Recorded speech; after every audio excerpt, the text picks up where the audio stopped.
मीरपुर नाम के शहर में तेजस अपनी पत्नी नीरू के साथ रहता था। पति पत्नी दोनों ही नौकरी करते थे। एक दिन तेजस गांव अपनी माँ के पास फोन करता है। हेलो, प्रणाम माँ। जीते रहो माँ, तुम दादी बनने वाली हो। हैं? अरे वाह, ठीक है बेटा, मैं कल ही आती हूँ। जब माँ जी शहर पहुंची तो बेटी बहू ने बहुत अच्छे से स्वागत किया। लीजिए माँ जी, चाय। अरे गर्मा गर्म पकोड़े ले आओ माँ के लिए। नीरू रसोई में गई और 2 मिनट में ही पकोड़े ले आई। जी ये लीजिए। बहू जादू से बनाए हैं क्या? अभी तो रसोई में गई थी। यम्मी। माँ जी, शीला रसोई में पकोड़े तल रही है, मैं बस लेकर आई। हे भगवान, मेरा धर्म भ्रष्ट कर दिया तूने। अब तो गंगा जल से शुद्धिकरण करना होगा। दूसरे दिन, माँ जी मैंने नाश्ता बना दिया है, ऑफिस जा रही हूँ। पर अभी तो घर का सारा काम पड़ा है। शीला आती ही होगी, झाड़ू पोछा बर्तन कपड़े वो सब कर लेगी। हमारे जमाने में घर का सारा काम हम ही करते थे। जी माँ जी, आप बहुत होशियार हैं, मैं घर ऑफिस दोनों नहीं संभाल पाती। तो जरूरत क्या है घर से बाहर जाकर चाकरी करने की? वैसे भी घर का काम खुद करने से घर में बरकत आती है, समझी? पर माँ जी।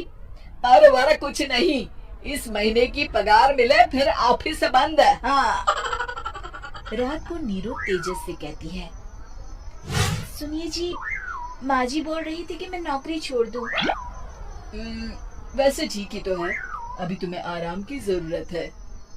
फिर भी आराम कहाँ, शीला को छुड़ाने के लिए बोल रही थी। तो अब 24 घंटे में इतना काम तो कर ही सकती हो। पर जॉब पसंद है मुझे, घर पर मन नहीं लगेगा। अगले दिन जब दोनों ऑफिस के लिए निकल रहे थे, मेरी तो कोई कीमत ही नहीं है इस घर में। माँ जी, आजकल महंगाई बहुत है, रहन सहन भी बदल गया है, दोनों नौकरी करते हैं तभी ठीक रहता है। अच्छा, तू कहना क्या चाहती है? मेरा बेटा तुझे बिठा के खिला नहीं सकता? तू ही इस घर का खर्च चला रही है, हैं? नहीं माँ जी, मेरा वो मतलब नहीं था। मतलब खूब समझती हूँ, ये बाल धूप में सफेद नहीं किए मैंने। हाँ। अब तो ये रोज का काम हो गया था। तेजस भी रोज की झिकझिक से परेशान हो गया था।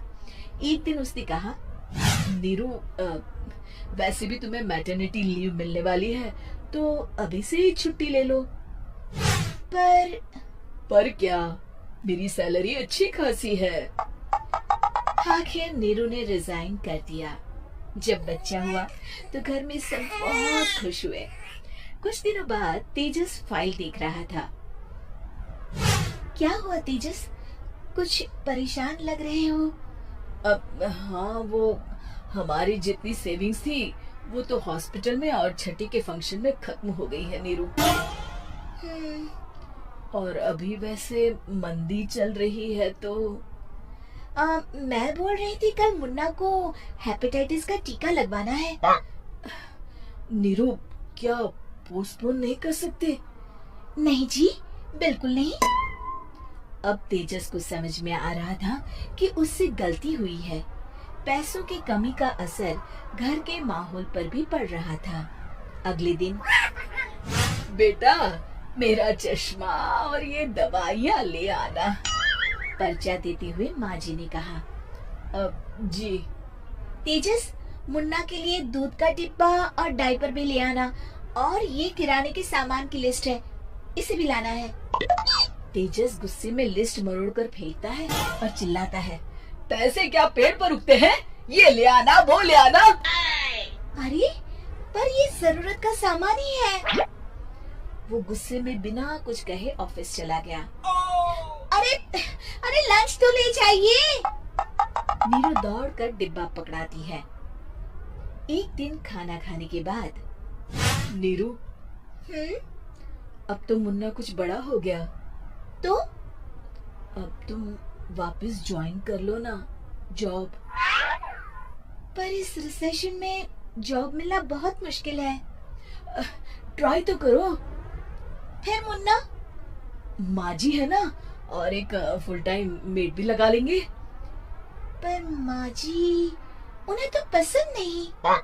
तभी माँ जी वहाँ आ जाती है और प्यार से नीरू के सर पर हाथ फेरते हुए बोलती है, अब मेरी समझ में आ गया बहू, पहले के और अब के समय में अंतर है।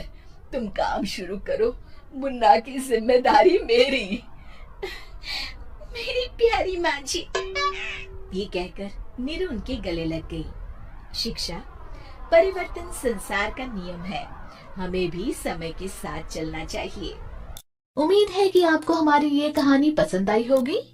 कृपया हमारे चैनल को सब्सक्राइब करें और सभी अपडेट्स के लिए बेल आइकन जरूर क्लिक करें। और हाँ, वीडियो लाइक और शेयर करना मत भूलिएगा। Bye bye.